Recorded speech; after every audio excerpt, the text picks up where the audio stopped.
Bes, bakit ka absent kahapon? May pinuntahan kasi ako, Bes. Ano yan? Ba't mo tinatakpan yung bibig mo? Mabaho ba yung hinga mo? Ano kasi Hala, naka-braces na si Scarlett! Kaya siguro absent siya kahapon. Bes, magkano yung braces mo? Di ba mahal yan? Rich kid ka siguro. 5K lang to, pero naka-promo kasi sila, kaya 3K na lang. Ako na rin nag-change ng rubber kasi kamahal man. Nandito ba si Scarlett? Present po, ma'am. Anong present? Ayusin mo nga magsalita. Sorry ma'am, di po kasi ako makapagsalita na maayos. Masyakit po kasi yung braces ko. Ay wow, kala mo talaga. Anong ginagawa niya? Over naman sa pakita ng brace? Bes, ano yan? Ba't ganyan ka mag-tiktok? Siyempre para makita ng mga friends ko na may braces na ako. Ganon? Tsaka para ma-ROI ko na din to, no? Sige, Bes. Okay, class, settle down. Ibibigay ko na yung mga exam nyo. Okay, get one and pass. Ma'am, sorry I'm late. Class, ano sabi ko kapag late na dumating? Hindi po mag-e-exam. Tama! So, bawal ka na mag-exam, Scarlett. Hi, ma'am. Nandito na ako. Medyo na-traffic eh. Oh, Jessica, buti nakahabol ka. Oh, eto, pinag-reserve ko to ng test paper. Mag-exam ka na. Thank you, ma'am. Lo, ang unfair. Bakit si Jessica pwede mag-exam kahit late? Iba kasi si Jessica, hindi mo siya kagaya. Okay, class. Nagets nyo ba yung lesson? Naiihi ako. Ma'am, may I go to the CR? Kita mo nag-lesson ako, di ba? Makakahintay ang ihi mo. Tapos kapag bumagsak, magreklamo. Ma'am, pwede ba akong mag-CR? Sure, Jessica. Umihi ka na. Take your time, ha? Yay! Thank you, ma'am.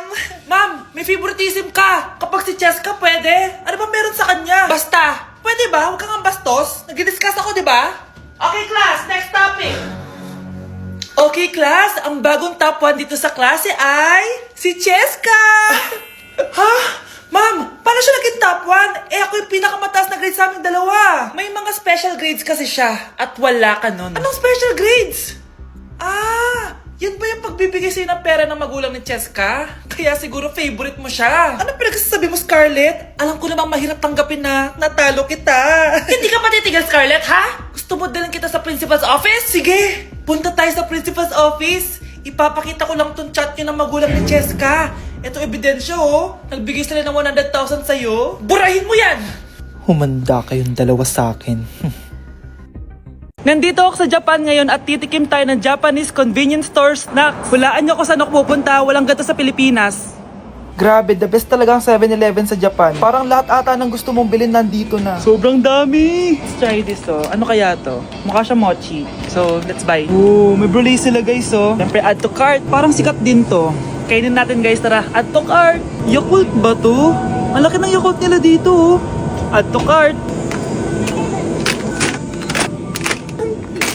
May Japanese, oh. Arigato. Tikman na natin! Una natin titikman itong pudding.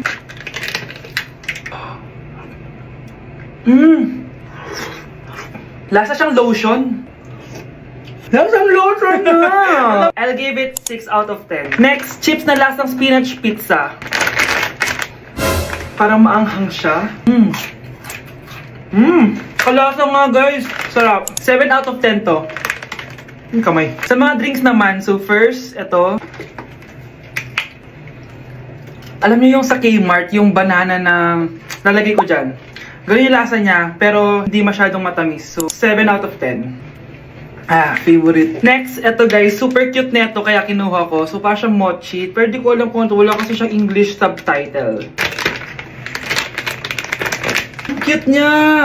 Tapos amoy sabon. Alam mo yung Kojic, ganun. Ganun yung amoy niya. So, ito yung itsura niya. Candy ata to eh. Para kang ngumunguya ng sabon. 3 out of 10 ka lang, be. Okay, next, itong Pringles na lasang chicken barbecue. May ganun. Amoy na natin. Amoy biryani. Actually, masarap siya. Alam mo yung biryani na chicken, ganun yung lasa niya, pero Pringles. 7.5 out of 10 to. Next, itong Jollibee na parang sweet potato. Ano natin? Mukha talaga siyang fries. Ayan. Parang nanak malasahan sa lahat ng mga kinain ko. Masarap siya, pero wala siyang lasa. Go. Gagan. 5 out of 10. Hindi ko siya bibilin ulit. Next is yung dessert natin, tong brulee. Brulee? Ayan, ayan yung tsura niya guys. And alam ko, binabasag to. Yun o. Ayan, oh, ayun o. Ang tamis masyado. Tamis. Ano? Favorite niya to eh. Okay, last natin is yung Yakult. Lasang Yakult. Yung mas marami lang. So yun lang naman. Kung gusto nyo ng part 2, mag-rate pa ako ng ibang Japanese food dito. So comment lang kayo sa baba. Class suspended na raw? Pero bakit nandito pa rin tayo? Yun, suspended! Pero nakakainis, bagsak ako. Dapat kasi kanina pa nag-suspend para di na ako bumagsak. Bakit din pa? Sana sinabi kanina 7 a.m. Para di na naligo. Guys, nakalabas na ako dito sa school. Grabe, hanggang tuhod yung baka! Para mag-field trip sa Marikina River! Basang-basa na ako dito sa jeep. Di ko na alam kung ulan to, luha ko, o trauma from today. Grabe, di pa ako makalabas dito sa building. Legit, may lifeguard ba sa gate 3? Sinata to eh! Grabe, ang lakas talaga. Magpapasundo na ako kay mama. Sana may signal pa siya sa bagyong to. Umulan ba? Ma, sunduin mo na ako dito. Isa lang po akong maliit na batang basa. Pagod na at walang payong. Hay nako, konting ulan lang, nagdadrama ka na. Sige, ipapadala ko si kuya. May payong yun. Thank you, Lord! Thank you, Mommy! Okay, class, magdi-discuss ako. Makinig kayo sa akin, ha? Oh, grabe, ang ganda ko talaga. Masaya na naman siya oh. Manda ka sa akin. Ah, ma'am, di ba po bawal mag-makeup kapag oras ng klase? Si Scarlett kasi nagme-makeup po. Lu, pero pag ikaw pwede? Gusto. Ay, oo. Mamaya na yung makeup na yung Scarlett, ha? Makinig ka sa akin. Aw, di na siya makakapag-retouch. Okay, class. Dalawa ang naka-perfect sa exam natin. Si Cheska. Expect ko naman na perfect ako eh. At si Scarlett. Perfect din ako. Talagang nilalabanan ako ng babaeng to? Patingin na tas paper mo. Ma'am, di ba wrong spelling is wrong? Mali yung pneumonia niya oh. Walang P sa una. Ha? Ay, oo nga. Kulang ng P. Hindi ka na perfect, Scarlett, ha? Ayan, ako na ulit ang highest dito sa klase. Kontrabida talaga tong si Samantha sa buhay ko. Bakit di nagre-reply yung jowa ko? Saan na ba yun? Tagal naman ni Scarlett. Saan na kaya yun? Hi, Miguel! Oh, Samantha, samahan mo naman ako sa kantin. Libre kita. Di pwede. Hinihintay ko yung jowa ko. Ha? Nasaan na ba yun? Yay! Sasamahan mo ako!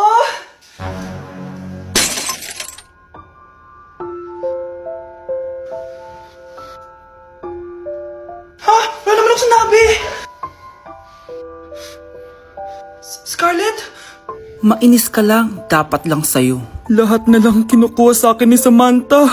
Ibubunyag ko na yung sikreto ng pamilya niyo. Mga anak, nandito na ako! Babe, miss na kita. Ano ba yan? Hindi kayo marunong maglaro ng rollbox? Aba, wala silang pake oh. Parang wala umuwi. Tapos wala pang nalilinis dito sa bahay. Babe, date mo naman ako. Mag-aamongis na nga lang ako. Tignan ko na lang kung di nyo ako papansinin. Ang bango. Nandiyan na si nanay! Yung favorite chicken ko! O ano, nagutom kayo, no? Grabe, ang laki ng part na nakuha ko. Solid! Paano hindi magugutom, Nay? Ang sarap nito. Ito pa rin yung best tasting chicken para sa akin. Walang katulad to, Nay. Ay, namiss ko to yung sama-sama tayong kumakain. Gaya nung bata pa kayo. Simulat sa pool, Chicken Joy na talaga ang go-to natin. Malalaki ang servings at para sa akin, ito pa rin ang pinakamasarap sa buong Pilipinas.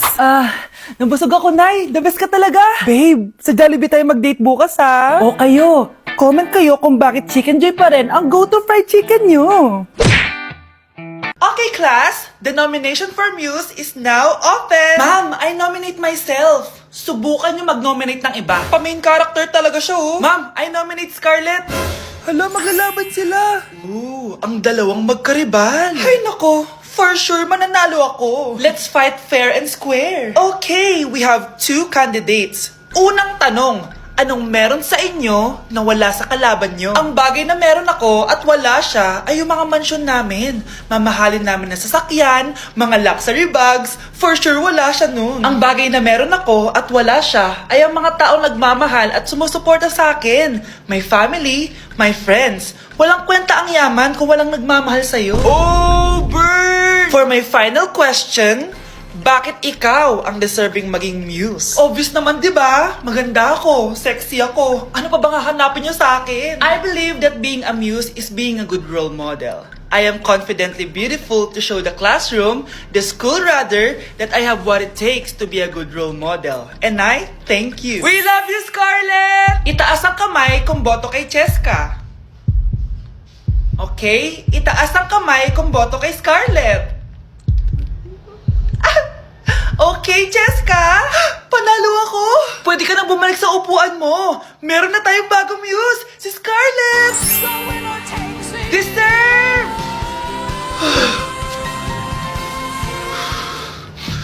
Hello? May ipapatumba ako sa'yo. Okay, class! Oh, Cheska! Buti pumasok ka pa. Ang dami mo na miss na quiz. Bagsak ka na sa akin. Nagbakasyon ako. Na-stress kasi ako sa'yo. Ang dami mo kasi pinapagawa. Aba bakit? Hindi lang naman ikaw ang pinapagawan ko. Lahat kayo. Ano ka dito, prinsesa? Oo. Sa bahay namin, ako ang prinsesa. Kaya kayong lahat, sumunod kayo sa akin. Pumunta ka sa guidance office. Hindi po, ate. You go to the principal's office. Tandaan mo, kami ang nagpapasahod sa'yo, di ba? Ano nangyari kay ma'am? Hala si ma'am! Ang ganda-ganda ko na naghanap ka pa ng iba. Hala, heartbroken ata si Cheska. This sir, feeling main character kasi. Tumatawa ka? Masaya kayo, ha? Kapag heartbroken ako, bawal maging masaya. Eh ano naman kung heartbroken ka? Pakinamin. Oh, come on, Samantha. Hindi mo pa naman na-experience sa magka-jowa. Kasi walang nagkakagusto sa mukhang yan. Hi! Ako pala si Scarlett. Bago lang ako dito. Oh, pake ko. Tsaka tanggal mo nga yung makeup mo. Dapat ako lang yung maganda dito sa school. Sino ka ba para utusan ako? Feeling main character? Kadiri? Anong sabi mo? Mag-sorry ka sa akin! Sorry! Not sorry. Tsaka mukhang asin kapag may ibubuga ka na. Nakahanap din ng katapat si Cheska. Walang yatong babaeng to. Ako ang main character dito sa school. Bye! Humanda ka sa akin.